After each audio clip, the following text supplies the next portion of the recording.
수급 보겠습니다. 하이투자증권의 이창환 부장입니다. 안녕하세요. 네, 안녕하세요. 네, 수급 전반으로 먼저 봐주세요. 네.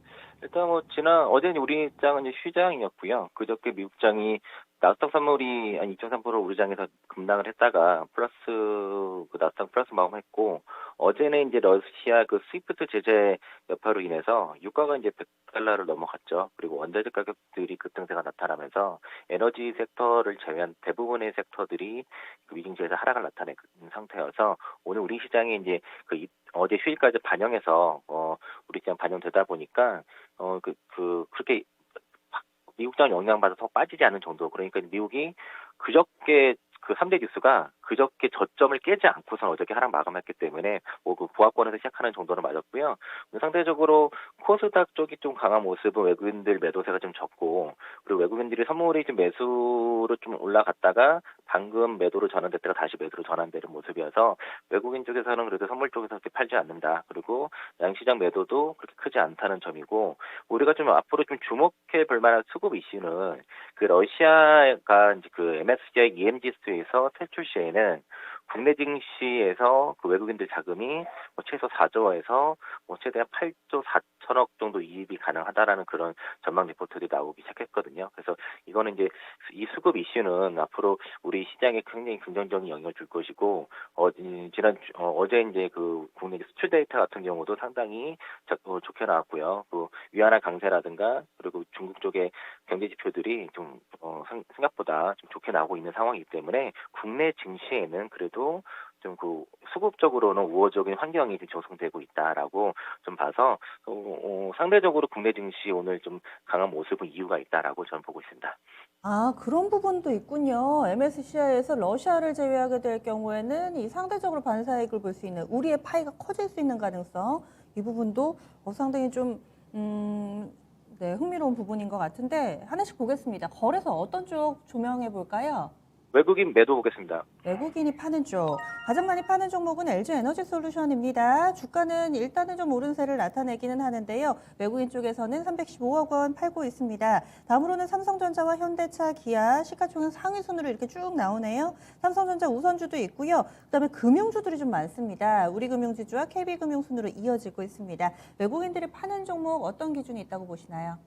일단 그 LG 에너지 솔루션 같은 경우에는 이렇게 보유해서 물량이 지난 이제 28일부터 그 1개월짜리가 좀 풀린 상황이라서 그런 물량들이 나오고 있고, 외국인들 같은 경우도 그 이제 러시아 우크라이나 전쟁 이슈로 그 리튬 가격 급등으로 인해서 이제 배터리 쪽 셀 쪽에서는 좀 대체로 좀 매도 포지션을 나타내고 있는 상황이고, 러시아 쪽 그 매출 비중이 상대적으로 높은 삼성전자라든가 현대차 같은 경우에는 외국인들 매수세가 아직은 계속 지속되고 있다는 것이고요.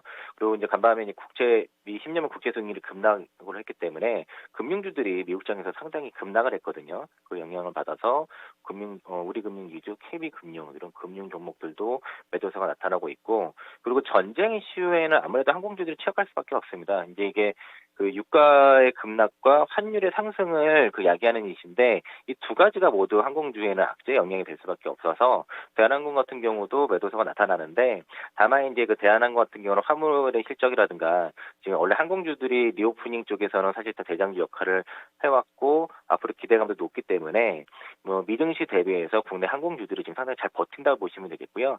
지금은 이제 급락이 나오지 않은 거를 좀 다행이다라고 좀 보시면 좋을 것 같고, 제가 만약 가지고 계신 분들 지금은 우리 국내 그 항공주들은 좀 버티는 구간에 있다라고 좀 보시겠고요.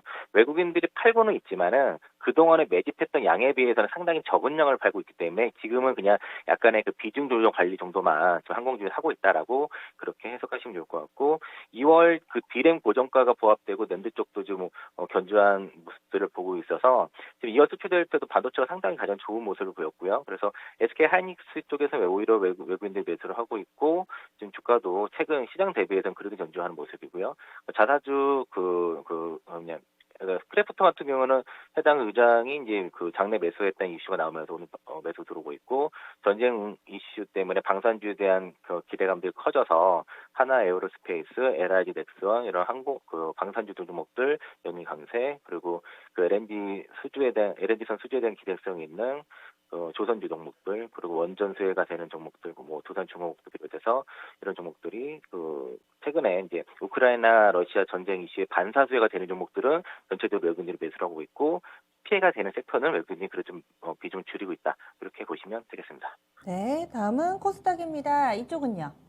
코스닥은 외국인 매수 보겠습니다. 외국인 매수 쪽을 봐주신다고 하셨는데 가장 많이 사는 종목이 LNF입니다. 그리고 펄어비스, HRS, 루트로닉, 워닝 머티리얼즈 순이고요. 이쪽은 좀 간략하게만 볼게요. LNF 같은 경우에 지금 양극재 쇼테지 이슈가 계속 나타나고 있어서 최근에 외국인들이 그래도 좀 담아가는 2차전지 섹터 중에 하나이고요. 그래서 2차전지 섹터 중에서는 그래도 LNF를 좀 탑픽으로 좀 볼 수 있겠고, 리오프닝 쪽에서 그래도 전쟁 피해가 없는 쪽, 엔터 종목들은 매수를 하고 있다라는 거죠. JYP 엔터라든가, 뭐 DOU라든가 이제 엔터 종목들 매수를 하고 있고, 반면에 이제 에코프로비엔 같은 경우는 오늘 좀 급등세가 나타나는데, 이게 이제 동사가 이제 양극재를 넘어서 전해질까지도 진출을 한다고 이슈가 있는데, 김앤장을 섭외하면서 어떤 주가 조작, 뭐 그런 선행매매 이런 이슈에서 좀 벗어나지 않나 이런 기대감까지 붙으면서 오늘 세게 올라가는데, 일단 단기 매물대 없기 때문에 따라붙는 거는 조금 타이밍상 안 좋다. 이 정도까지, 의견 드리겠고요. HRS가 이제 실리콘 고무 쪽에서의 강자로 좀 오늘 리포트가 나왔는데, 향후 이익률 개선이 기대가 된다라는 것들 나오면서 오늘 외국인들 매수 들어오고 주가 강세 있다 말씀드리겠습니다. 네. 오늘의 수급 관심주 어떤 종목인가요? 반도체 장비 쪽에서 APTC 좀 말씀드리고, 최근에 반도체 종목들이 안 좋은데도 불구하고 상대적으로 주가가 견제한 모습이고요. 기타 법인 쪽에서 꾸준하게 지금 매수가 좀 들어오고 있습니다. 동사는 시각 공정 장비를 주로 만들고 있고, 낸드와 디램 쪽에서 드라이 애처 장비를 공급하고 있는데 거의 다 SK 하이닉스 쪽에 들어가고 있습니다. 그러니까 SK 하이닉스 매출 비중이 높다 보니까 상대적으로 밸류 좀 못 받은 측면이 있지만은 SK 하이닉스와 같이 건시 시각 공정에서의 핵심 기술을 특허로 보유하고 있고, 이 건시 시각 공정에서는 대부분 사실 도쿄 일렉트론이라는 쪽이라든가 일본 업체들이 독식을 하고 있는데, 국내에서는 애처 장비 쪽에서는 유일하게 기술력을 가지고 있는 회사라고 볼 수 있겠고, 올해 이제 SK 하이닉스가 장비 쪽에 투자를 이제 굉장히 대폭 증가하거든요. 17조 정도 투자 예상이 되고, 최근에 우시 쪽에 디램 공장에도 3년간 2조 4천억 정도 보완 투자까지 나오기 때문에 여기에 SK 하이닉스 장비 투자 확대 최대수혜가 APTC가 될 수 있다고 볼 수 있겠고요.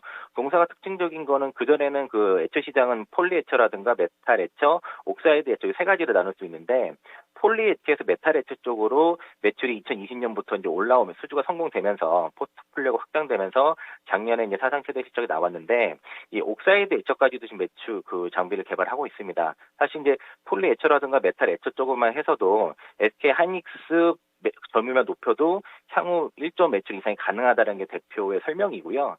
현재 개발하고 있는 옥사이드 애처 시장까지 진출 성공할 경우에는 매출액이 더 점프업을 할 수 있다는 거고, 작년 매출액이 1,781억 정도 수준이고 영업이익이 54% 정도이고요. 영업이익률 30%, 당기 순이익이 26% 정도 되는데 1조도 상회 가능할 수 있다는 우리가 좀 길게 볼 수 있는 장비주로 말씀드리고요. 올해 영업이익 600억에 당기 순이익 520억 정도 예상이 돼서 적정 시가총액 5,200억 정도, PR 10배 적용하면 될 것 같고, 그러면 적정 주가로 22,000원입니다. 그래서 위에 정고점 매물대 정도 22,000원 정도가 일단은 올해 실적 기준으로는 그냥 트레이딩권에서 목표가 잡을 수 있을 것 같고요. 그래서 전 18,500원 이하권 이게 아직 바로 7 구간은 아니기 때문에 그중 이하권에서 좀 접근해 보시고, 목표가 22,000원, 손절가 16,000원 제시드리도록 하겠습니다. 네, 오늘 저점 부근에서 잡으면 되겠네요. 고맙습니다. 네, 고맙습니다. 네, 수급 관심주는 APTC 이 종목까지 소개해드렸습니다.